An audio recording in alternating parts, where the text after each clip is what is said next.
Philip to Evelyn, 29 May 1945. Evie darling, just finished a V-mail to Gloria, high time too, and now I'm all set to talk to you again. I'm feeling okay now, and the only trace that is left of my recent illness is a little cough that will be gone soon. However, I may be here for at least a few days because I told the doc about my long suffering with indigestion, and he is going to see what he can do about it. He seemed almost pleased when I told him about it. At least he smiled as happily as a kid with a new toy, as he told me quite frankly that sort of thing was right up his alley, and implied that what he didn't know about it wasn't worth knowing. Which is all very fortunate for me, because more army doctors than you know about seem entirely uninterested and unwilling to do anything constructive about my condition.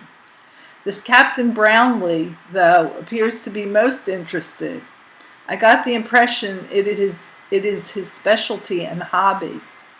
Deep down, I don't think any doctor, no matter how well-intentioned, can cure me as long as I am in the Army and have to eat Army chow. I'm convinced that the only solution is strict and prolonged diet, which is a physical impossibility in the Army. But I'm thankful, nevertheless, that someone is going to try to do something about it. In the meantime, I'm having a nice enough time of it. I've read 3 books so far. Slocum House by Marie Sandoz. Remember it?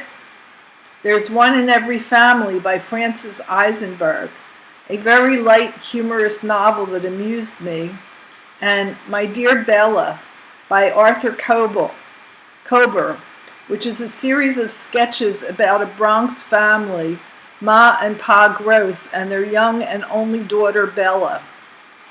It is true to life and written in Yiddish dialect, which is the funniest part of the book.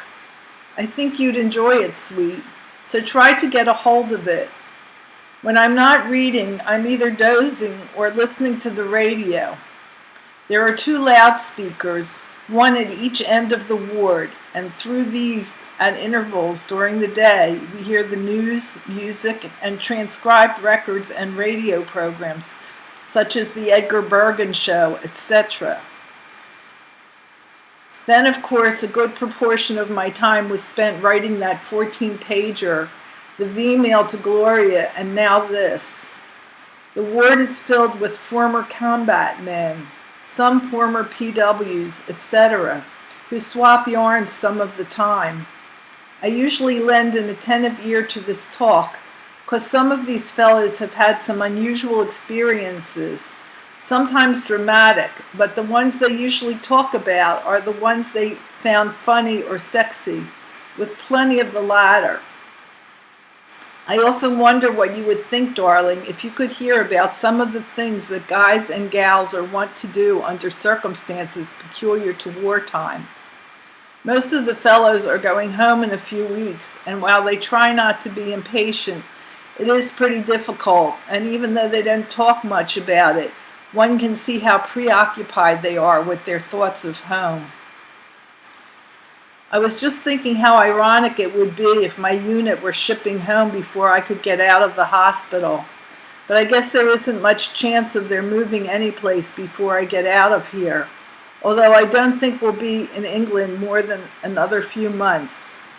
You have no doubt seen in the newspapers that some of the 8th Air Force have flown home, and that more are scheduled to do so. But that doesn't mean we will do likewise. On the other hand, we may. The 8th Air Force is now in the process of redeployment, but different units are destined to go straight to the Pacific, while others will be sent to the States. Of the latter, some will be disbanded, while others will be re-outfitted and retrained for eventual action in the Pacific. It's no use trying to guess what I am destined for. I can only be certain of one thing, that some change in my status will occur in the near future. I can only hope that it will be a happy change.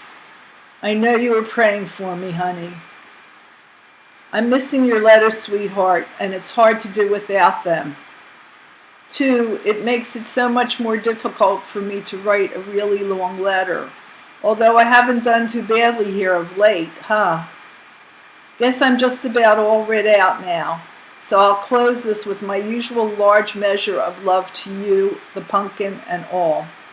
I love you dearly, my Evie, and am, as ever, your Phil. P.S. Continue to write to APO 559 until I advise you differently. Thank you. Jack Nierenberg, Phil's friend, to Evelyn. May 29, 1945. Dear Evelyn, when you write to me again, address me as Mr. and send your mail, care of Miss Marjorie Mann, Borden General Hospital, Chickasha, Oklahoma, A5.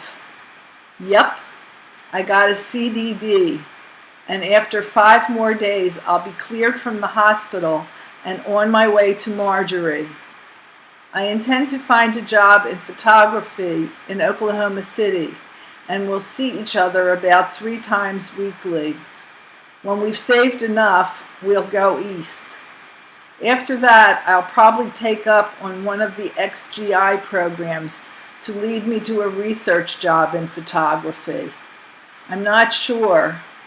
I'm certain only that if God grants us health, we'll live a happy and prosperous life together.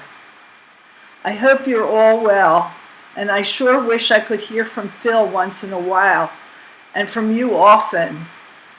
I'll write in a couple of weeks and let you know what goes. Love, Jackie. P.S. Marjorie uses her maiden name because she's not allowed to, quote, date, unquote, patients. It would look like hell if she were married to one. It might even mean her job. If I get anything decent, to hell with it, if she can't be known as Mrs. N.